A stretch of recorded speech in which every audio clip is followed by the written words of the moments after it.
El Instituto de Experimentación y Formación Artística, AC, en colaboración con La Otra Banda, colectivo La Otra Bandita, presenta Derecho a la ternura, un asunto de hombres. Un espacio para hablar de lo padre que es ser padre, con todo y los miedos y dudas que esto implica. Acompañándote en este camino de reflexión, sensibilización y cambio en nuestros ejercicios de paternar, y con ello los retos.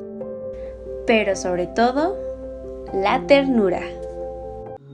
El día de hoy nos acompaña Hernando Hernández Nava, licenciado en Psicología Educativa por el Instituto Michoacano de Ciencias de la Educación, especialista en familias y prevención de la violencia. Actualmente docente de la Facultad de Psicología en la Universidad Autónoma de Querétaro, cursando una maestría en estudios de género. Hola, ¿qué tal? Buenas tardes, días, noches, no sabemos en qué momento nos vas a estar escuchando o las diferentes personas, pero les mandamos un saludo.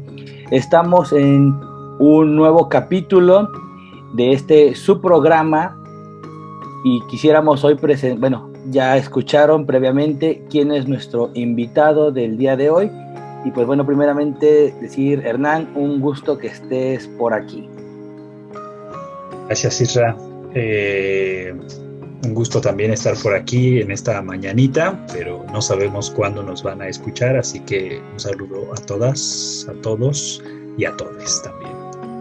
Y qué bueno por acá. Entonces, pues bueno, este es un proyecto que se inicia nuevo, donde el tema tiene que ver con las paternidades y desde ahí vamos a ir como pues analizando diferentes como procesos, reflexiones de diferentes ámbitos.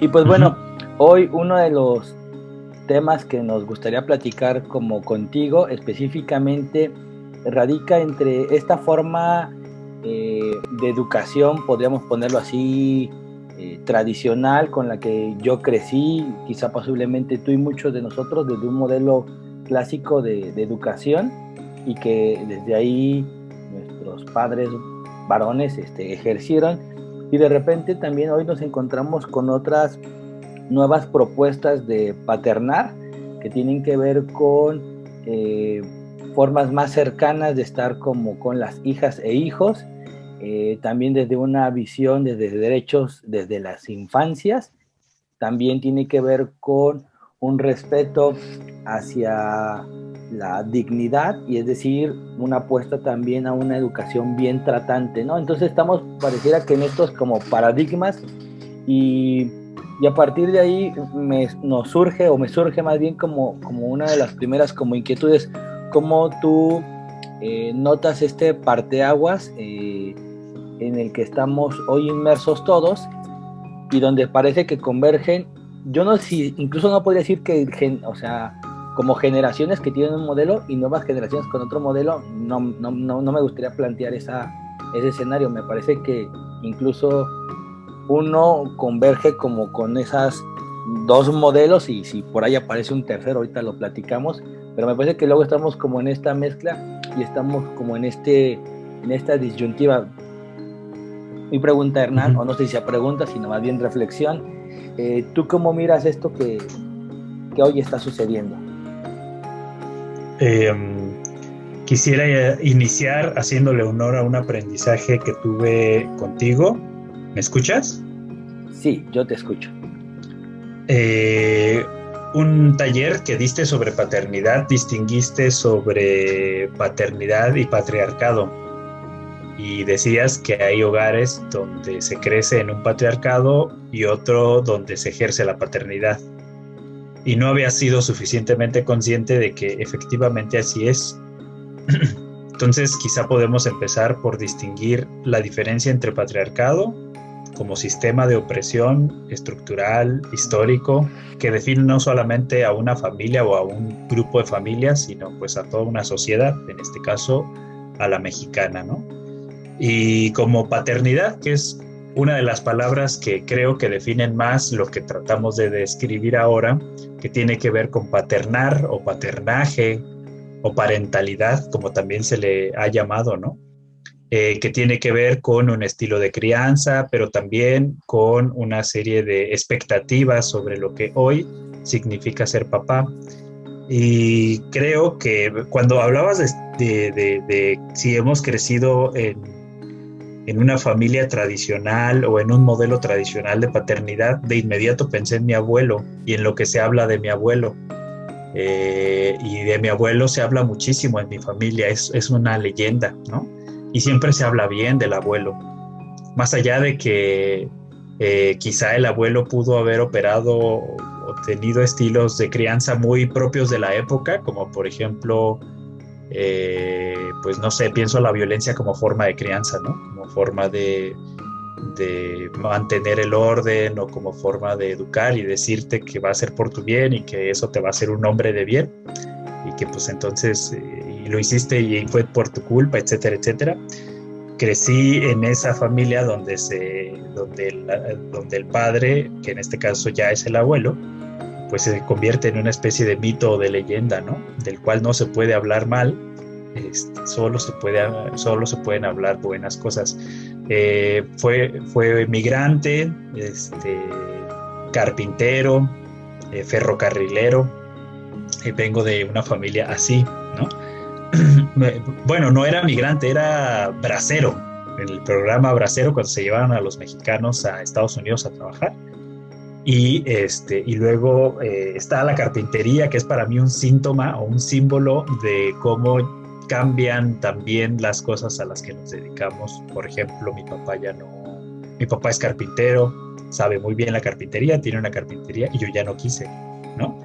Y ya no querer, me acuerdo de una escena donde estaba yo en una entrevista y atrás estaban todas las herramientas del taller, pero de esas herramientas antiguas, ¿no? Que también tiene ahí de colección. Y para mí era una metáfora justamente sobre como que los papás hoy necesitamos nuevas herramientas, porque las reglas del juego de la familia y de la paternidad también son distintas, ¿no? Por ejemplo, ese estilo de crianza de la violencia hoy se puede constituir en un tipo de delito. En ese entonces no lo era. En ese entonces era hasta valorado, ¿no? Decir, pues sí, es que estás poniendo límites, es que estás bien educando a tus hijos, ¿no? Van a ser hombres de bien, porque entonces sí los pones en cintura o en regla, como se decía. Y un poquito a propósito de lo que dices, si las reglas del juego ya cambiaron, ¿significa que los hombres o los papás cambiaron? O nomás las reglas cambiaron, pero hay algunas prácticas que a la fecha se siguen teniendo, pero que ahora a lo mejor se viven con cierta culpa. Es decir, si a lo mejor los abuelos en aquel entonces se educaron con golpes y violencia porque no era visto como violencia, solo eran visto como educación, y los puse en cintura, y entonces había cierto orgullo, tanto en él como en la familia, porque entonces estabas haciendo lo que te tocaba como papá, que era poner orden, ¿no? El psicoanálisis tiene sus propias aportaciones sobre cuál es la función del padre, ¿no? La ley, el orden, perdón, como la serie, la ley y el orden. Y hoy los papás pues tienen otras exigencias, ¿no? No solamente eres ley y orden, sino que, bueno, también estaba la proveeduría, estaba el tener muchos hijos como también sinónimo de la paternidad, ¿no? De ser viril o procreador, pues, ¿no? Y hoy también implica presencia, o esa es una de las expectativas y de las demandas de la paternidad.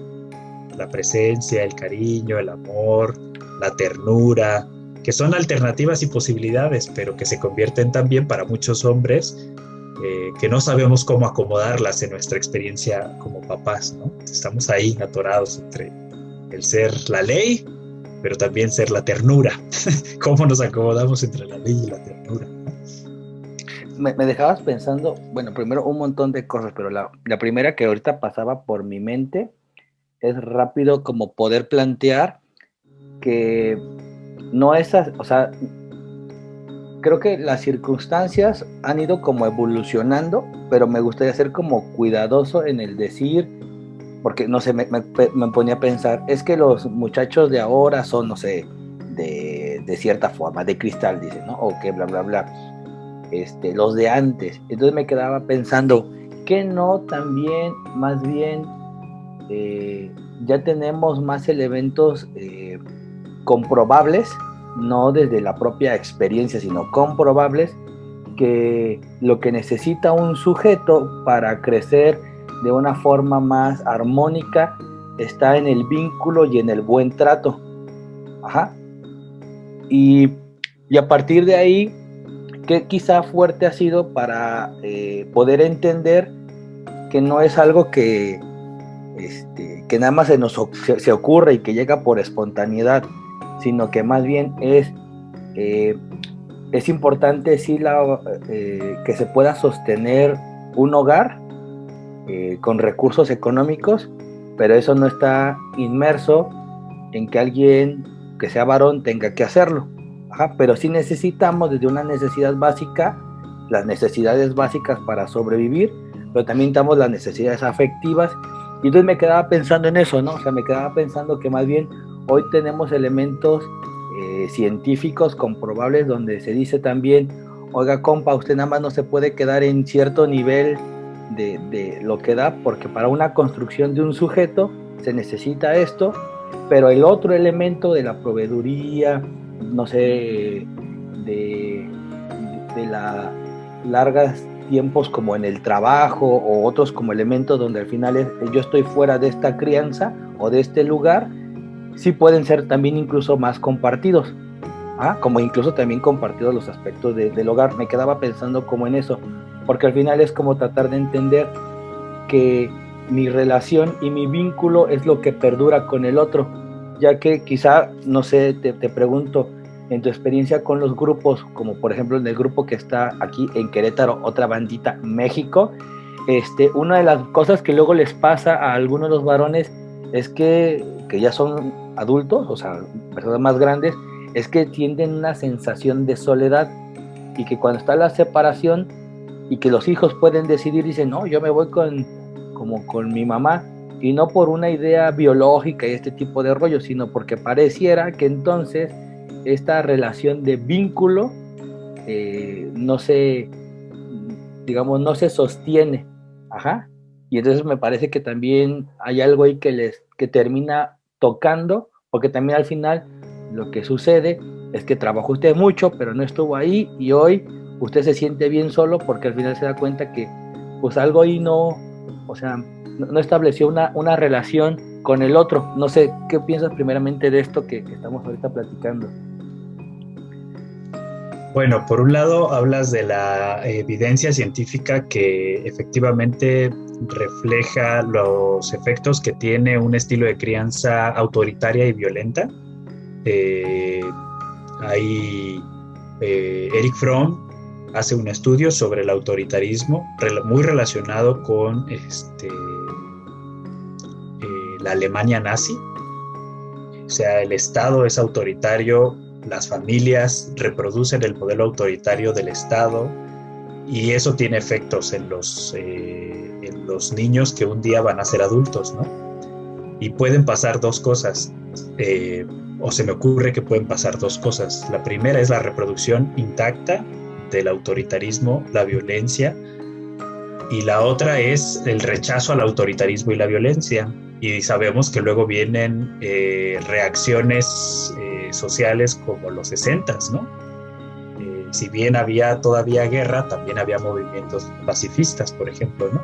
Y eran hijos de esos padres que estaban en la guerra, por ejemplo, ¿no? Hijos e hijas que estaban en la guerra. Entonces, efectivamente, que un estilo de crianza violento y autoritario tiene efectos, pero no necesariamente esas evidencias son significativas para todos los papás, porque no son cercanas, o a veces a mí no me regula, así es como la fantasía de los varones que sentimos que somos autónomos y autosuficientes, ¿no? A mí no me regula la ley y no me regula la evidencia científica, ni siquiera me regula la autorregulación, digamos, ¿no? Entonces, por un lado, sí, la evidencia científica demuestra tal cosa, pero ¿cómo hacemos que los varones sean sensibles, que los padres sean sensibles para estos hallazgos, ¿no? Donde, mira, si tú participas en la crianza de tus hijos, en el cuidado de su salud física y emocional, en el juego, podríamos decir que hay mayor probabilidad de que tus hijos e hijas tengan mayor desempeño cognitivo, mejor aprovechamiento escolar, mejores condiciones de salud, mejores condiciones alimentarias. Sabremos que hay una correlación entre la participación de los padres en todos estos ámbitos con el mejor desempeño y desarrollo de niños, niñas y adolescentes.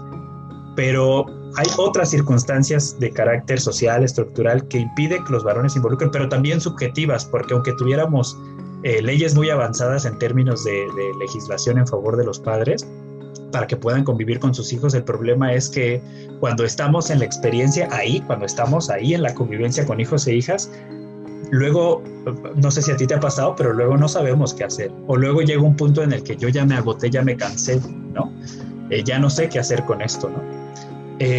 Y así es un segundo planteamiento que en este momento perdí de vista. Pero bueno, una cosa que yo te quería compartir es de las primeras experiencias, claro, sobre la soledad, cómo los varones nos procuramos la soledad a partir de cómo construí el vínculo con mi hijo desde una primera infancia, ¿no? Y que eso pues un día me va a cobrar la factura.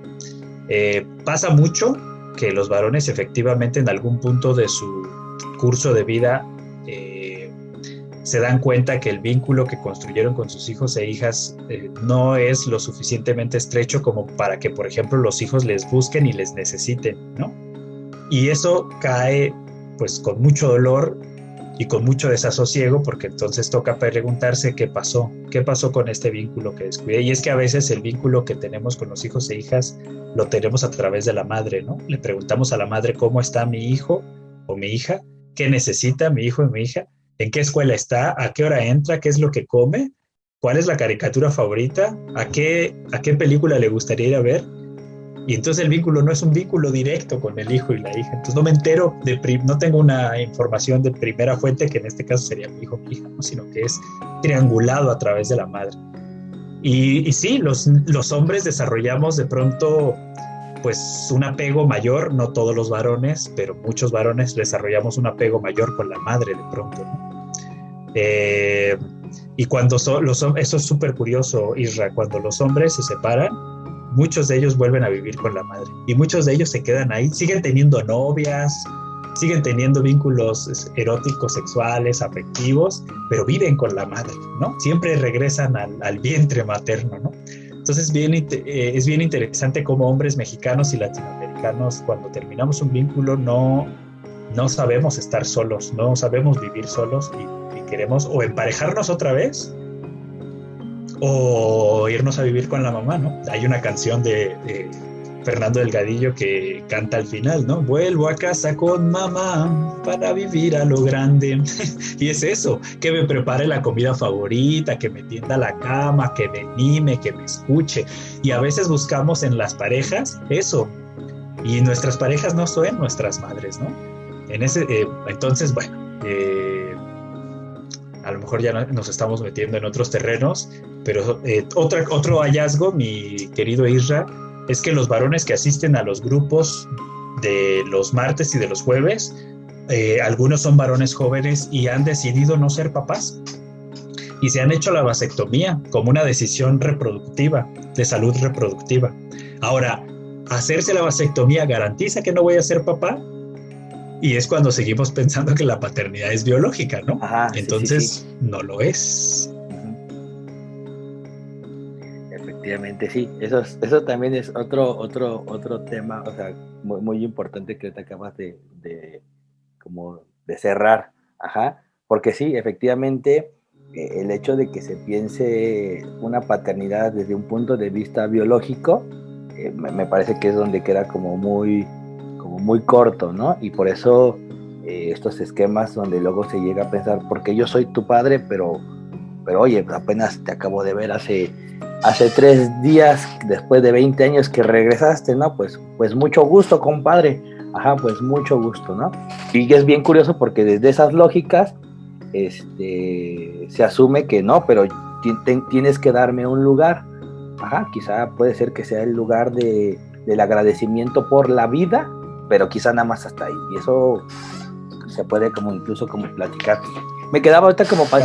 Cuando son, perdón, Isra, para que no abandones esa idea, cuando los hombres son, a propósito de esto que decías de cómo nos procuramos la soledad, cuando los hombres son viejos, después de una experiencia de abandono, muchos hombres viejos vuelven a sus hijos adultos y vuelven para ser cuidados y le dicen al hijo varón adulto, oye, pues necesito que me cuides.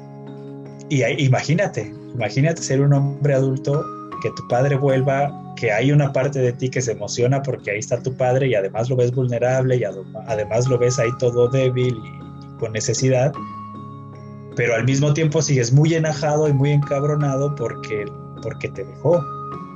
Y cómo acomodar esa experiencia subjetiva que le pasa a muchos varones y que entonces te dice, pero tienes que amarme porque soy tu padre, como si fuera un mandato biológico. O sea, usted me procreó, embarazó a mi madre, pero eso no lo hace mi padre. ¿Qué tiene que ver con esto último, justo? Sí, porque eso me queda pensando, porque al final, como está como elemento como conceptual de que quien te da la vida biológica tendríamos que darle un lugar.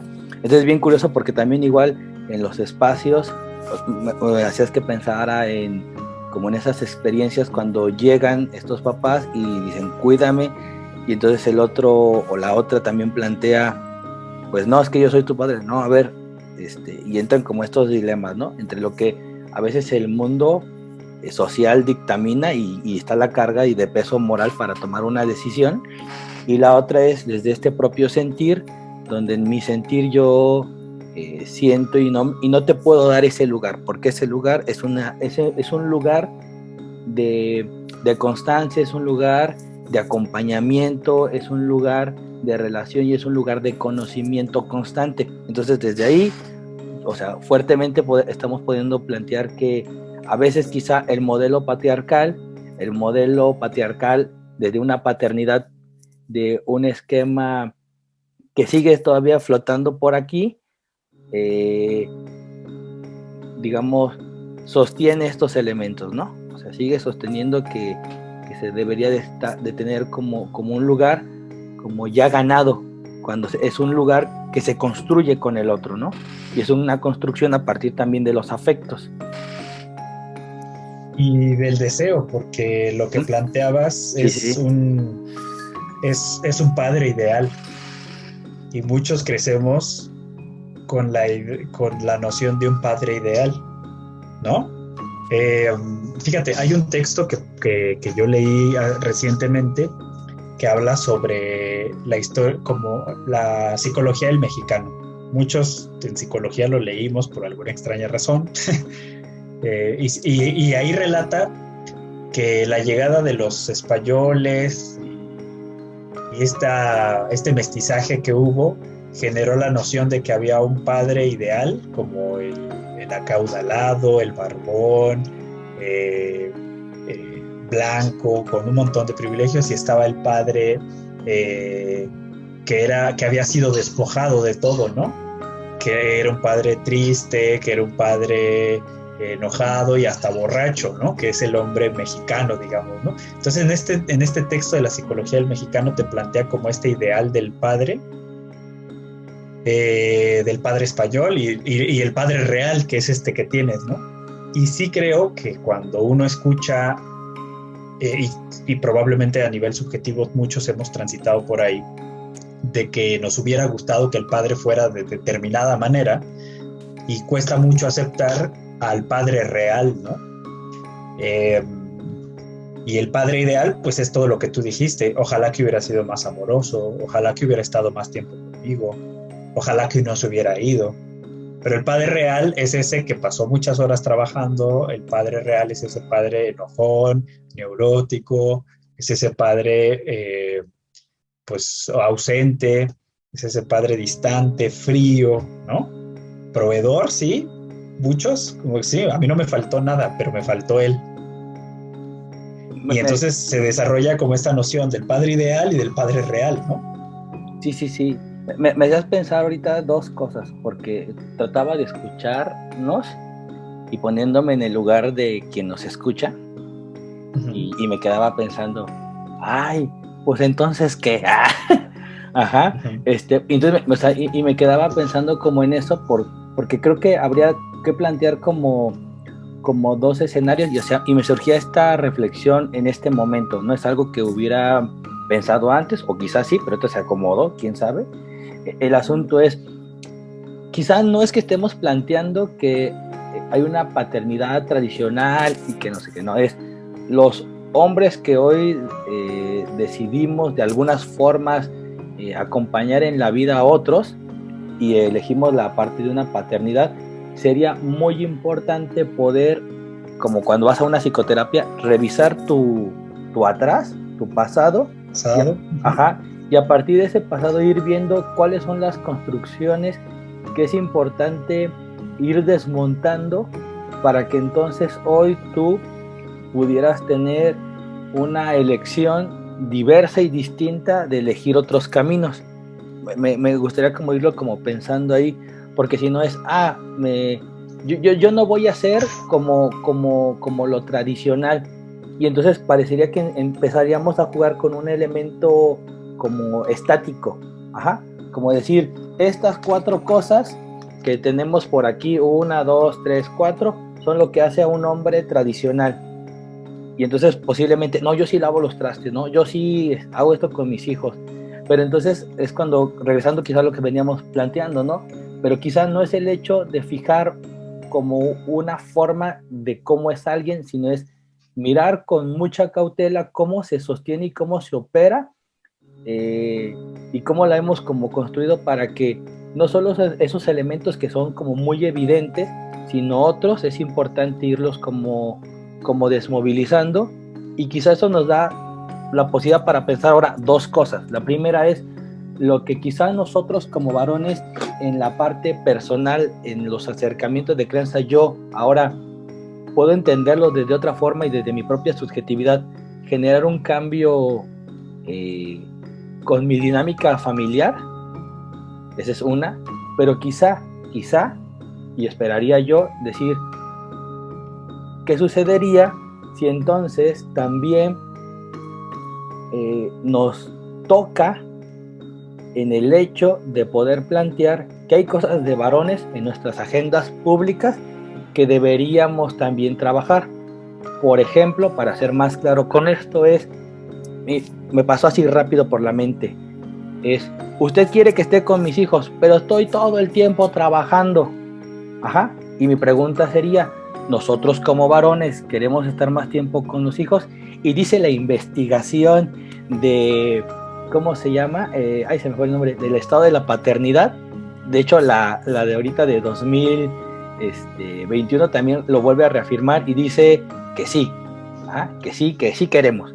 El asunto es que no hacemos iniciativas públicas, los varones y un movimiento de hombres, para decir, oigan, estas formas de trabajo son precarias y más allá de la economía también me alejan de mi estar cuidando, o poder cuestionar nuestros 3 días y cacho de paternidad. 5, perdón, sí. Es que más bien, ya me acordé que más bien a mí sin querer me dieron 3. Pero bueno, el asunto está, saludos, querido, por allá. Te amo. El asunto está en ese planteamiento, ¿no?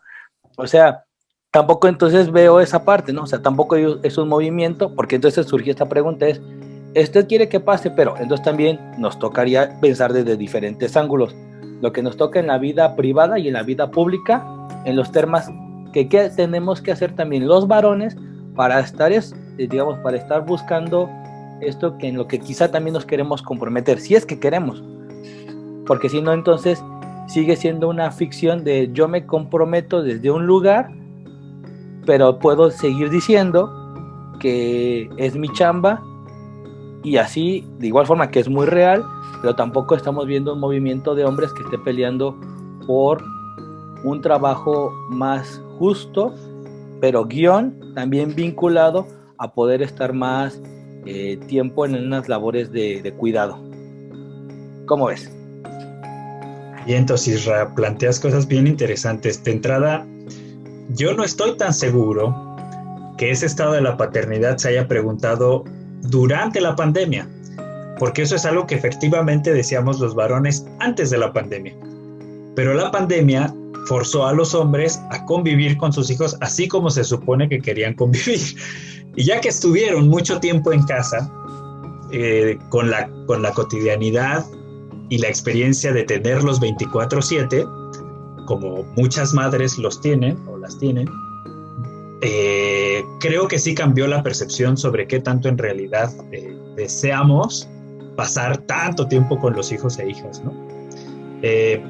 Pero bueno, eso es un primer planteamiento. Creo que la percepción pudo haber cambiado a partir de la pandemia, donde ya algunos varones o muchos varones en el mundo convivieron más con sus hijos e hijas de manera forzada. Y habría que ver si la percepción cambió, o más bien se reafirmó la percepción de que efectivamente necesitan estar más tiempo con sus hijos porque fue benéfico para ellos, porque aunque fue cansado, fue gratificante en términos de la convivencia. A lo mejor se reforzó, pero no damos ese salto a lo que tú planteas. Bueno, si esto es lo que necesitamos, ¿cómo lo planteamos? Y ahí quisiera hacerte la siguiente propuesta. Número 1, esta historia de lo que veníamos planteando, de que los abuelos y nuestros padres en realidad no se plantearon si querían ser papás. No era una pregunta que se hiciera la gente, era algo que seguía. Uno nace, crece, se reproduce y muere. Así te lo enseñan en el preescolar, ¿no? Y dentro de nuestro constructo social mexicano, cristiano, católico, era creces, te casas y tienes hijos. Era como parte de la línea. Entonces no era tanta una elección, no era como tal una elección quizá. Era parte de la trayectoria de vida, era parte del mandato. Hoy los varones tenemos enfrente esta pregunta, número 1, de si quiero ser papá. Los jóvenes se lo preguntan. No sé si quiero ser papá. Y segundo, cuando te toca ser papá por elección o porque se les chispoteó, estoy hablando de una cuestión meramente reproductiva en este momento, pues nos convertimos, se nos viene a la pregunta es, ok, la paternidad es una elección. Y entonces, ¿qué padre quiero ser? Es la siguiente pregunta, ¿no? Y tengo a lo mejor el referente de mi modelo, de mi papá o de mi abuelo, o tengo el referente también de los productos culturales, ¿no? Hay tal película, la de Adam Sandler, la de Papá Genial, no sé si la has visto, a mí me gusta muchísimo esa peli. Y sobre todo, después de que nos preguntemos qué padre quiero ser, a lo mejor quiero ser más cercano, a lo mejor quiero ser más amoroso, a lo mejor quiero ser menos violento, o no quiero ser violento con mi hijo o con mi hija. ¿Qué necesitamos para llegar a ser ese padre que me gustaría ser? Y ahí es donde nos damos cuenta que no solamente se trata de un deseo personal. O sea, a lo mejor yo quisiera pasar más tiempo con mis hijos, pero mis condiciones laborales solo me dieron 3 días, ¿no? Entonces, ¿qué necesito yo hacer? Y me doy cuenta que la respuesta no está en un individuo, que esa es una de las peores promesas de este Estado neoliberal. Yo puedo cambiarme la circunstancia y voy a psicoterapia y voy a cambiar porque se trata solo de mi deseo. No. Se trata de entender que es un asunto personal, subjetivo, pero también es un tema colectivo, de que cuando empezamos a identificar que este malestar que tienen otros varones se comparte, es compartido. También a ti te pasó y también querías más días. A ti también te pasó y también querías más días. Oye, ¿y si hacemos una propuesta? ¿A quién? ¿A quién? ¿A quién tendríamos que hacerle la propuesta?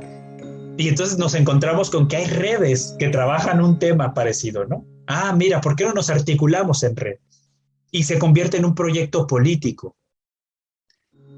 Y aquí se puede derivar en lo que tú decías, un movimiento de hombres, pero aquí quiero ser cauteloso, querido Isra, porque hay movimientos de hombres conservadores, ultraconservadores, que se hacen llamar masculinistas, que tienen una agenda política muy bien articulada, muy clara, y que mucha de ella tiene que ver con la paternidad. Porque se asumen como buenos padres, se asumen como que su derecho es de ellos como papás, ¿no? Y no derechos de la infancia, de las adolescencias, ¿no? A convivir, a la familia, etcétera, etcétera. Entonces, sí creo que tenemos que hacer un movimiento de varones, sí creo que la respuesta no solamente es personal, sino colectiva. Sí creo que hay que construir una propuesta política, legislativa, creo que podemos articularnos con redes y demás, incluso, pero también creo en la igualdad entre hombres y mujeres, y creo que no solamente es un tema de paternidad, sino también de cuidados, es decir, de que los hombres necesitamos participar más en el trabajo de cuidados. Entonces yo creo que también en el lenguaje, en cómo construyamos esa propuesta política desde un lenguaje pues que esté más relacionado con nuestro posicionamiento ético-político, que tiene que ver con la igualdad de género, que tiene que ver con los feminismos, que tiene que ver con las masculinidades, no con los masculinismos, que es distinto. También creo que podemos construir una agenda política pues congruente con esto que estamos buscando, ¿no? No para hablar de los derechos de los hombres, sino pues de la participación activa en el cuidado y de los beneficios que tiene sobre todo para niños, niñas y adolescentes, ¿no? Y que de paso pues nos viene muy bien porque también aprendemos cosas chidísimas en eso, ¿no? Sí, me hacías pensar, me hacías pensar que la propuesta tiene que salir a partir también de pensar a través también de los otros.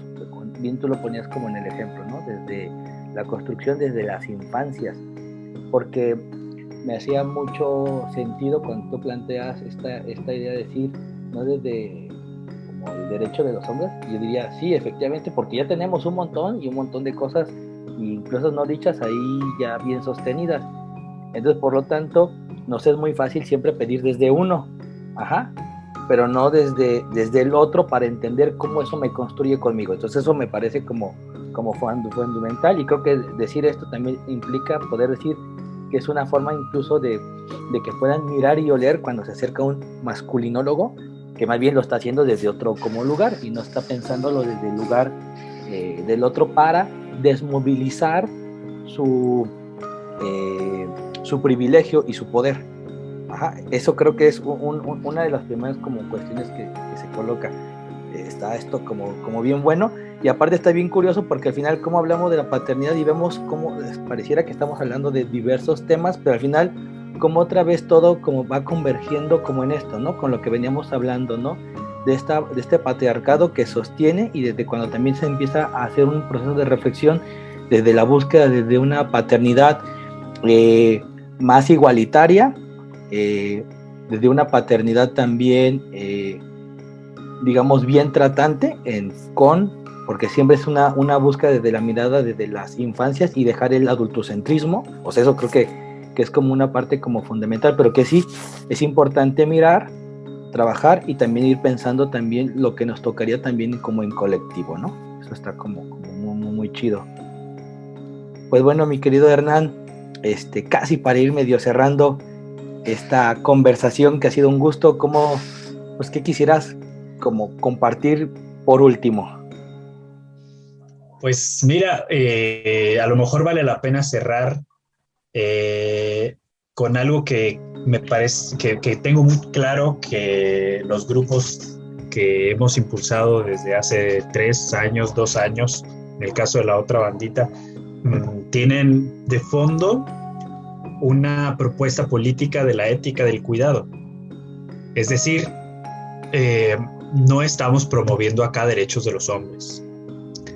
Estamos promoviendo vínculos afectivos, el cuidado del vínculo afectivo con la pareja, con los hijos e hijas si los hay, con uno mismo, con su salud, ¿no?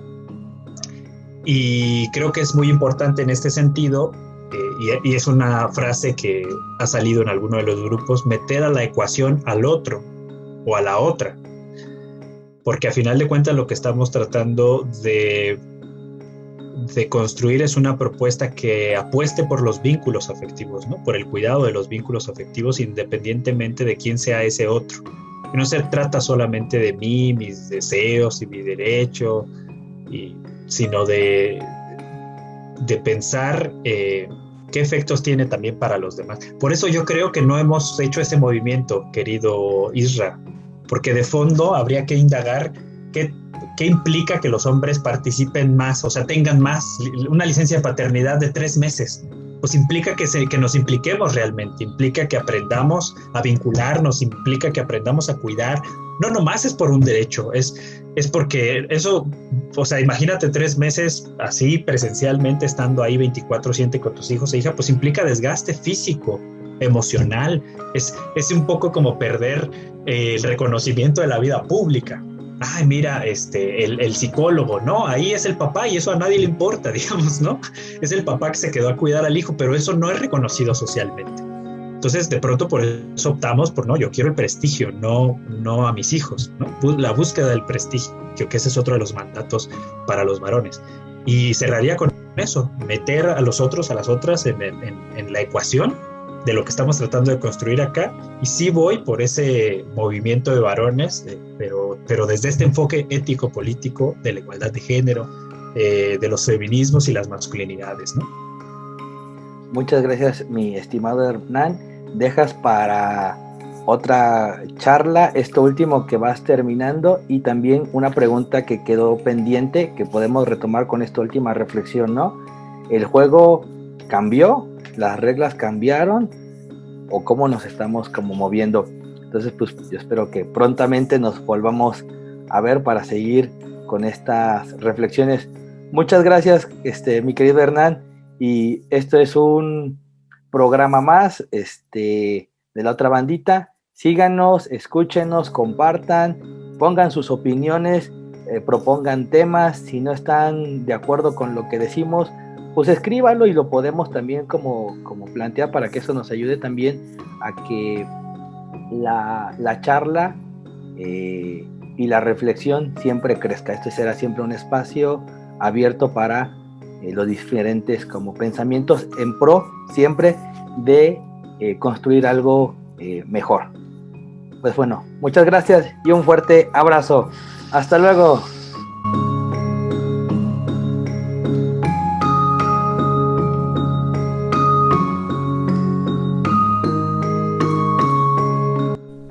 Gracias por acompañarnos en este episodio. Recuerda que cada martes subimos contenido nuevo con invitados muy especiales para seguir este camino de paternar. Hasta la próxima.